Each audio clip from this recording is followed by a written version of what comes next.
je te cherchais. Bon, viens, on va faire l'interview. Allez. Bonjour Bénédicte. Bonjour Benoît. Alors le thème d'aujourd'hui, c'est se mettre dans la peau de l'usager. Alors, est-ce que tu peux nous dire qui tu es et ce que tu fais ? Oui.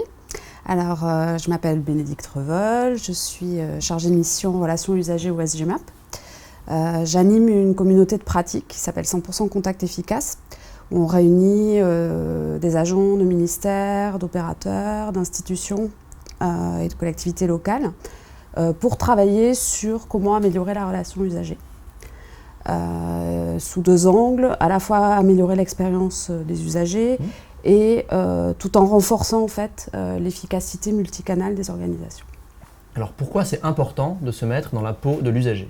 Alors, d'une manière générale, c'est important de bien comprendre l'usager, à la fois pour proposer des solutions qui vont le satisfaire et correspondre à ses besoins, et puis également toujours dans une logique d'efficacité pour s'assurer que finalement l'investissement, l'effort et l'énergie qu'on va mettre à déployer de nouvelles actions, de nouvelles solutions, rencontre son public et qu'on soit sûr que ça soit accepté et reconnu par les usagers pour qui c'est fait. En fait, se mettre dans la peau d'usager, ça permet d'intégrer aussi la partie de vécu et d'émotion dans l'expérience que vit l'usager et de sortir un peu de quelque chose qui est forcément tout rationnel. Et puis, une fois que les agents ont pu faire cette expérience-là, ils vont pouvoir devenir finalement les ambassadeurs de l'usager, même quand il n'est pas là.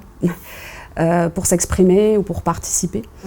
Et puis, ça permet aussi finalement, en ayant pu faire l'exercice de se mettre dans la peau de l'usager, de garder à l'esprit tout au long du projet, par exemple c'est un projet qui dure, si on a plusieurs temps, toujours avoir en tête les besoins, les motivations, les freins sur la durée. En fait, et pas perdre de vue à un moment le besoin de l'usager pour lequel on essaie d'améliorer le service.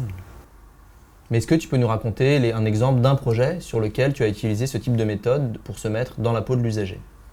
Alors j'ai un exemple en tête d'une institution culturelle qu'on a accompagnée qui était venue nous demander de l'aider pour améliorer la qualité de l'accueil en fait, et d'expérience de visite. Avec un enjeu qui était d'associer en fait un maximum de direction du musée dans ces travaux d'amélioration. Alors concrètement, vous avez fait quoi ? Alors concrètement, on s'est appuyé sur deux outils pour permettre aux agents en fait, de se mettre dans la peau de l'usager. Un premier qui sont les personas. C'est-à-dire persona, c'est une manière de représenter un profil d'usager, mais de manière incarnée, comme un personnage, comme une personne à qui on pourrait s'adresser, en décrivant vraiment ses usages, ses besoins, ses comportements, ses freins, ses motivations, de manière à ce que, on va dire, par exemple, on va mettre une photo, on va donner un prénom, on va raconter une petite histoire, de manière à ce que les agents, par exemple, qui vont travailler pour cet usager-là, aient bien la capacité de se représenter une personne et de se dire « je travaille pour cette personne » et je me mets dans la peau de cette personne. Et puis, on a utilisé un deuxième outil, alors que je vais appeler storytelling, mais qui est de représenter finalement l'expérience de visite. Donc, on avait construit, nous, côté équipe projet, en se basant en fait sur des verbatim, de l'immersion qu'on avait fait.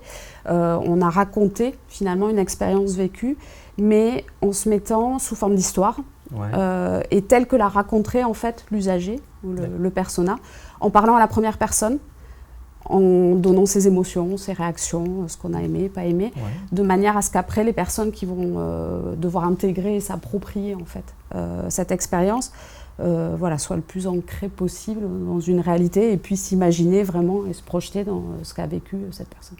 Donc en partant de l'expérience de l'usager, on arrive à des solutions. Ça permet de penser à des solutions, mais à chaque fois en se posant la question de est-ce qu'elle va être bien acceptée, est-ce qu'elle va être utilisée. Et vraiment le bénéfice nous qu'on a vu, c'était vraiment de sortir les gens de leur silo professionnel, de les aider à bien travailler ensemble, à partager une vision commune, en prenant du recul finalement. Et le point de vue de l'usager, c'était pas discutable, pas négociable, c'était là. Et ils pouvaient sortir plus facilement finalement de leur métier et se rejoindre en fait sur un objectif commun. Mais est-ce qu'il y a aussi d'autres méthodes, d'autres façons de faire dans un objectif comme ça dont tu pourrais nous parler ? Oui, alors il y a plusieurs méthodes pour se faciliter le fait de se mettre dans la peau de l'usager. Donc il y a quelque chose qui est assez puissant, c'est finalement de faire vivre l'expérience aux agents. En leur demandant, alors on appelle ça un mode safari par exemple, shadowing, on leur demande de vivre eux-mêmes l'expérience. Alors, mode safari, tu disais ? Mode safari. Comme un safari, en fait, c'est le principe que tu vas vivre comme un voyage. Voilà, tu vas vivre ton expérience. Et puis, tu as un petit carnet de bord. Et puis, on va te demander de noter tout ce que tu fais, tout ce que tu vois, ce que tu ressens, là où tu ne comprends pas, tes émotions, ton ressenti. Tu peux illustrer ça avec des photos, par exemple. Et ça permet, là aussi, à la fois d'avoir quelque chose d'assez rationnel sur les étapes de ton parcours. Tu as dû d'abord rechercher de l'information, et puis ensuite, je sais pas, tu t'es déplacé quelque part, par exemple. Tu n'as pas trouvé, tu as cherché à t'orienter, tu as demandé à quelqu'un, on continue comme ça. Et à chaque fois, tu peux dire ce que tu as trouvé de positif, de bien, de pas bien, ce qui t'a même étonné, agréablement surpris. Tu notes tout sur ton petit carnet, tu illustres ça avec des photos, et comme ça, après, tu vas pouvoir à la fois partager avec le groupe. Et puis tu as quelque chose que tu as vécu toi et qui est beaucoup plus puissant parce que c'est ancré, tu as toi-même fait l'expérience. Et puis il y a une autre manière qui est un peu similaire mais qu'on peut faire en mode, on appelle shadowing des fois, où on accompagne un usager. Donc on se met dans l'ombre de... Voilà, on se met dans son ombre, on lui demande évidemment, faut qu'il soit d'accord. Et on l'accompagne et on fait le même exercice mais en regardant ce que lui vit, ce qu'il fait. Et puis on peut compléter avec des échanges éventuellement, mais on est vraiment dans une phase d'observation. En fait, l'idée c'est vraiment d'ouvrir son regard et d'être attentif à la fois à ses émotions et à tout ce qui est dans son environnement, et y compris à regarder des choses quand on est penché sur ces processus, on ne pense pas à regarder. Une autre manière de faire, c'est par exemple quand c'est compliqué, on ne peut pas toujours faire soi-même, on ne peut pas toujours vivre un parcours. Je prends un exemple, le cas de la justice, on ne va pas pouvoir simuler, faire semblant d'être un procès justiciable, porter plainte. Donc ce qui peut être bien, c'est de représenter une expérience qu'on aura documentée, c'est-à-dire avec des interviews, des choses comme ça. Mais pareil, pour que les gens puissent se projeter, vivre et ressentir ces émotions-là, on peut fonctionner par du théâtre finalement et recréer la situation avec des acteurs ou avec des gens pour figurer sous forme de scénettes, alors soit via des vidéos, soit des jeux vraiment de théâtre, des parcours, des expériences, et les montrer ensuite, par exemple, à des personnes qui vont devoir travailler, concevoir un service, améliorer un service, pour qu'ils puissent toujours capter le vécu, l'émotion, le ressenti, toutes les étapes, toujours avec cette notion de dire, on a l'impression de vivre soi-même l'histoire, en fait. Mais parmi toutes ces méthodes pour se mettre dans la peau de l'usager, comment tu choisis la méthode que tu vas mobiliser sur un projet ? Alors, ça dépend de plein de facteurs en fait. Ça va dépendre du temps et des moyens dont on dispose, par exemple, de la taille de l'équipe à associer. Et puis, sûrement, ce qui est important, ce à quoi on essaie d'être très attentif, c'est finalement le niveau de maturité des agents qu'on va associer, par exemple, par rapport au sujet, ou leur culture usagée finalement. Donc si je prends des exemples, en fait, par exemple, quand on a des très grands groupes, le mode safari, ça peut être compliqué à mettre en œuvre parce que c'est intrusif. Si on voit 50 personnes qui débarquent et qui viennent observer et noter, ça se voit et puis c'est pas forcément très acceptable. Donc là, on va peut-être plutôt privilégier une vidéo, ou, je sais pas, une scénarisation, un storytelling par une BD ou quelque chose comme ça.